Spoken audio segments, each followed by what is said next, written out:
और इसकी जो उत्पत्ति हुई है वो लैटिन भाषा के जो शब्द है मोटम, ठीक है, लैटिन भाषा का शब्द है मोटम, इससे हुई है, ठीक है, इस धातु से हुई है। मनोवैज्ञानिक के अर्थों में अगर पूछें तो इससे जो है हमें किसी काम को करने का बोध होता है। इस अर्थ में हम किसी भी उत्तेजना को प्रेरणा कह सकते हैं, ठीक है। आप सभी लोग समझते हैं कि प्रेरणा क्या चीज़ है। चलिए पहला क्वेश्चन देखते हैं। अभिप्रेरणा एक मनोवैज्ञानिक या आंतरिक प्रक्रिया है जो किसी आवश्यकता से प्रेरित होती है, जो प्रक्रिया संचालित करती है एवं उक्त आवश्यकता को पूर्ण करती है। यह किसने कहा? तो ये कहा है ब्लेयर, जोन्स एंड सिम्पसन ने, ठीक है, ब्लेयर, जोन्स एंड सिम्पसन ने, ठीक है। अगला जो क्वेश्चन है, अभिप्रेरणा व्यक्ति के अंदर शक्ति परिवर्तन है जो भावात्मक तथा पूर्व अपेक्षित उद्देश्य संबंध से निर्धारित होती है। यह कथन किसका है? तो ये मैकडोनाल्ड, ठीक, इसका जो आंसर है मैकडोनाल्ड ने ये कहा था। अगला जो क्वेश्चन है, अभिप्रेरणा एक भावात्मक क्रियात्मक कारक है जो चेतन अथवा अचेतन ढंग से किसी लक्ष्य की ओर किसी व्यक्ति के व्यवहार को निर्धारित करने के लिए क्रियाशील होता है। यह कथन किसका है? तो ये कथन जो है जेम्स ड्रेवर का है, ठीक है। चैनल पे नहीं है तो सब्सक्राइब जरूर कर दें। अभिप्रेरणा यानी कि मोटिवेशन के संघटक कौन कौन से हैं या इसकी कंपोनेंट कौन कौन से हैं? तो मोटिवेशन के जो कंपोनेंट हैं इसमें आवश्यकता है, नीड जिसको बोलते हैं, अंतर्नोद होता है, ठीक है, जिसको ड्राइव्स बोलते हैं, और प्रोत्साहन यानी कि इंसेंटिव्स, जो इंसेंटिव्स होते हैं। तो ये तीन चीज़ें हैं। इसके जो कंपोनेंट क्या हैं? आवश्यकता और अंतर्नोद, प्रोत्साहन। देखिए आवश्यकता क्या होता है, आप सभी लोग जानते हैं। आवश्यकता वास्तव में जो शारीरिक असंतुलन होता है अथवा कमी की ओर संकेत करता है, ठीक है। हमें हमें भूख लगती है इसलिए भोजन की आवश्यकता होती है, ठीक। भोजन की कमी से शरीर में तनाव उत्पन्न होता है। प्राणी भोजन की खोज में जो है क्रियाशील हो जाता है और जैसे ही प्राप्ति हो जाती है वो सामान्य स्थिति में आ जाता है। अंतर्नोद क्या होता है? अंतर्नोद जो है कुछ चालक भी बोलते हैं, ठीक है। अंतर्नोद आवश्यकताओं पर आधारित एक प्रत्यय होता है, ठीक है। प्राणी की आवश्यकता अंतर्नोद को जन्म देती है। भूख क्या है? भूख एक प्रकार का अंतर्नोद ही है, ठीक है। किसी आवश्यकता को पूरा करने या दूर करने के लिए व्यवहार करने की प्रवृत्ति जो होती है वही अंतर्नोद होती है, ठीक है। जैसे भूखे प्राणी की आवश्यकता क्या होती है? भोजन क्या होता है? भूखे प्राणी की आवश्यकता होती है। उसमें भूख क्या होता है? अंतर्नोद होता है, ठीक है। प्रोत्साहन आप सभी लोग जानते हैं, जिस वस्तु से आवश्यकता या अंतर्नोद की समाप्ति होती हो उसे प्रोत्साहन कहते हैं, ठीक है। ऐसी कोई वस्तु हो जिससे आवश्यकता या अंतर्नोद की पूर्ति हो जाती हो, ठीक, समाप्त हो जाती हो, उसे प्रोत्साहन बोलते हैं। अगला जो क्वेश्चन है, अभिप्रेरक कितने प्रकार के होते हैं? तो ये कई प्रकार के होते हैं। आंसर में देखिए जन्मजात होता है। जन्मजात में होता है भूख, प्यास, निद्रा, ठीक है, भूख, प्यास, निद्रा। अर्जित होते हैं जो मनुष्य अपने आप अपने जीवन में प्राप्त करता है, अर्जित करता है, तो वो सामाजिकता होती है, रुचि होती है, प्रतिष्ठा होती है, ठीक है, सम्मान जिसको बोलते हैं। अगला जो है स्वाभाविक अभिप्रेरक क्या है? स्वाभाविक होता है खेलना, तैरना, सुख प्राप्त करना। कृत्रिम उत्प्रेरक क्या होता है? जैसे पुरस्कार देना, प्रशंसा, दंड देना, ये कृत्रिम अभिप्रेरक हैं, ठीक है, कृत्रिम, जो मनुष्य के द्वारा बनाए गए। अब लास्ट जो है सामाजिक उत्प्रेरक, इसमें क्या होता है? प्रेम, भय और क्रोध, ये जो होता है सामाजिक उत्प्रेरक होते हैं, ठीक है। ये भी एक प्रकार का मोटिवेशन ही है, ये सारे एक तरीके के मोटिवेशन। तो जन्मजात, अर्जित, स्वाभाविक, कृत्रिम और सामाजिक, ये सारे क्या हैं? अभिप्रेरक हैं। अगला जो क्वेश्चन है, बालकों में अभिप्रेरित करने की दृष्टि से कौन सी बातें महत्वपूर्ण हैं। ठीक है, तो महत्वपूर्ण क्या है, उत्तर में लिखा है सीखने की इच्छा होनी चाहिए। ठीक है, सीखने की इच्छा, ठीक है, विल टू लर्न होना चाहिए, सीखने का आवेष्टन होना चाहिए, मतलब इन्वॉल्वमेंट इन लर्निंग होना चाहिए। किसी कार्य में आवेष्टित हो जाने पर व्यक्ति उस कार्य को सफलतापूर्वक करने का यथासंभव प्रयास करता है। ठीक है, यदि बालकों का लगाव सीखने की प्रक्रिया में होता है तो वो सरलता और शीघ्रता से सीख लेता है। ठीक है, यही उसका आवेष्टन होता है। अगली बात है आकांक्षा स्तर। ठीक है, आकांक्षा स्तर क्या होता है, जैसे लेवल ऑफ एस्पिरेशन। ठीक है, एस्पिरेशन क्या होता है, सीखने की प्रक्रिया में जो है काफ़ी इम्पोर्टेंट कार्य करता है। ठीक है,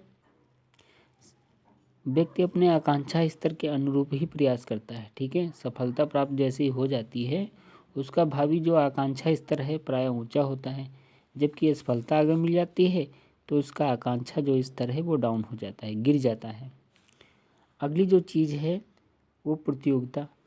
प्रतियोगिता में आप जानते ही हैं ये भी मोटिवेशनल प्रदान करता है। ठीक है, कभी कभी इससे क्या हो जाता है, ईर्ष्या क्रोध घृणा भी हो जाती है। ठीक, प्रतियोगिता के फलस्वरूप बालक कठिन कार्य को भी करने के लिए अभिप्रेरित हो जाता है। ठीक है, और अगला है सफलता का ज्ञान। उसे सफलता का ज्ञान होना चाहिए, यानी कि लास्ट में उसे रिजल्ट क्या मिलेगा ये उसको पता होना चाहिए, तो ज़्यादा प्रयास करेगा। अगला है पुरस्कार। पुरस्कार से भी मोटिवेशन होता है। दंड की बात करते हैं, पनिशमेंट की, तो दंड भी निंदा की तरह से निषेधात्मक उत्प्रेरक है, जो निंदा से अधिक प्रखर होता है। दंड इसलिए दिया जाता है ताकि छात्र भविष्य में उन कार्यों को ना करे। ठीक है, दंड वास्तव में भय पर आधारित होता है। प्रतिष्ठा आप लोग जानते हैं सम्मान होता है।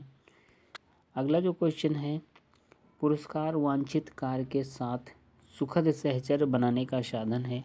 चैनल पर नए हैं तो सब्सक्राइब जरूर कर दें, बेल आइकन प्रेस कर दें, कोई भी वीडियो अपलोड करेंगे नोटिफिकेशन आपको मिलता रहेगा। जितने भी लोग कंपटीशन की तैयारी कर रहे हैं, यह कथन किसका है, तो ये हरलाख का कथन। ठीक है, हरलाख ने ये कहा था। ठीक है, पुरस्कार वांछित कार्य के साथ सुखद सहचर्य बनाने का साधन है, ये कथन किसका है, तो ये हरलाख का है। ठीक है, अगला जो क्वेश्चन है, पुरस्कार व्यक्ति में अच्छा कार्य करने की भावना जागृत करता है, यह कथन किसका है, तो ये रायबर्न का है। ठीक है, रायबर्न इसका राइट आंसर है।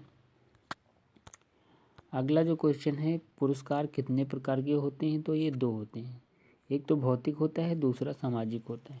ठीक, अब भौतिक पुरस्कार क्या होते हैं, जैसे भौतिक में जो चीज़ें हाथ से टच की जा सकें, जैसे पुस्तकें हैं, पोशाक है, कोई धनराशि दे रहे हैं, मेडल दे रहे हैं।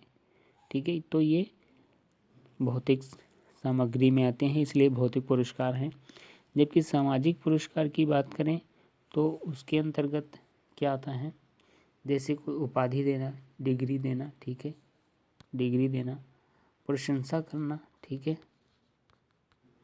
प्रशंसा करना, सम्मानजनक प्रमाण पत्र आदि जो होते हैं वो सामाजिक स्वीकृति की जैसे कि उसके अंतर्गत आते हैं, ये सामाजिक पुरस्कार होते हैं।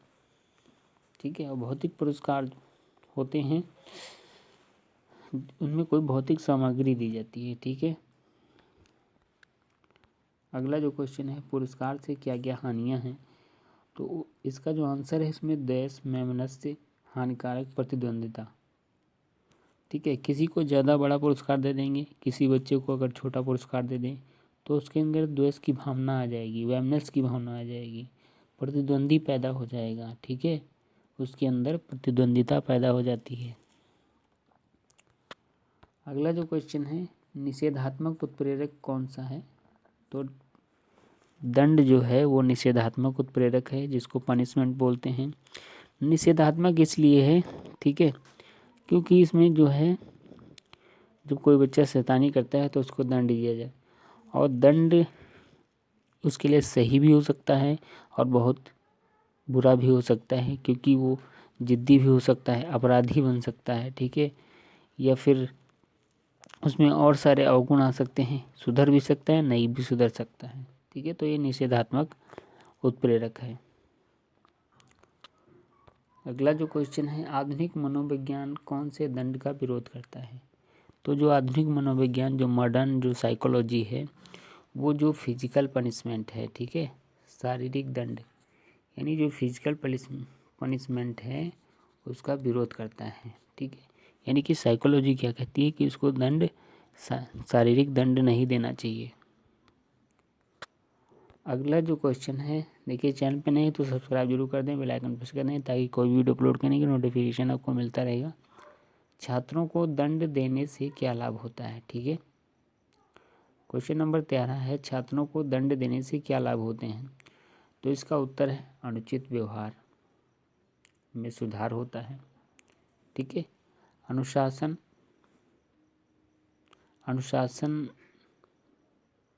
में काफ़ी लाभदायक होता है। अपराध में कमी आती है, इसलिए दंड देना जरूरी होता है, ठीक है। बच्चे को दंड देना जरूरी होता है।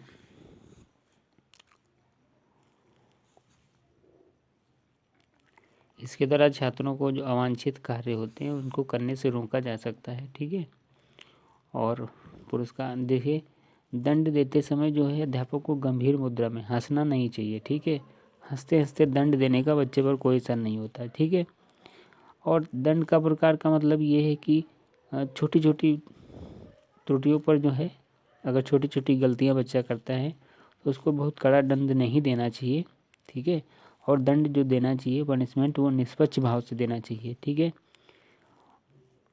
और दंड सामूहिक रूप से ना दे करके व्यक्तिगत दंड देना चाहिए। किसी एक जो गलती करे उसी को दंड, सामूहिक दंड किसी को ना दें, ठीक है। टीचर की, अध्यापक की ये जो है ये पता होना चाहिए। और कक्षा में जैसे शोर हो रहा है तो पूरी कक्षा को दंड ना देकर केवल उन्हीं छात्रों को दंड दिया जाना चाहिए जो शोर कर रहे हैं, ठीक है। अगला क्वेश्चन देखते हैं, दंड देने से क्या क्या हानियां हो सकती हैं, ठीक। एक तो ये उत्तर में है, बालक दंड का अभ्यस्त हो सकता है, ठीक है। रोज कोई बच्चा मार खा रहा है, स्कूल में पिटाई हो रही है उसकी, तो उसकी आदत बन जाएगी रोज रोज मार खाने की, ठीक। वो तो अभ्यस्त हो जाएगा कि टीचर्स क्या ज़्यादा से ज़्यादा 2 थप्पड़ मारेंगे, 2 स्टिक मारेंगे, ठीक। तो अभ्यस्त भी हो सकता है। दूसरी बात ये कि वो जिद्दी भी हो सकता है, ठीक है।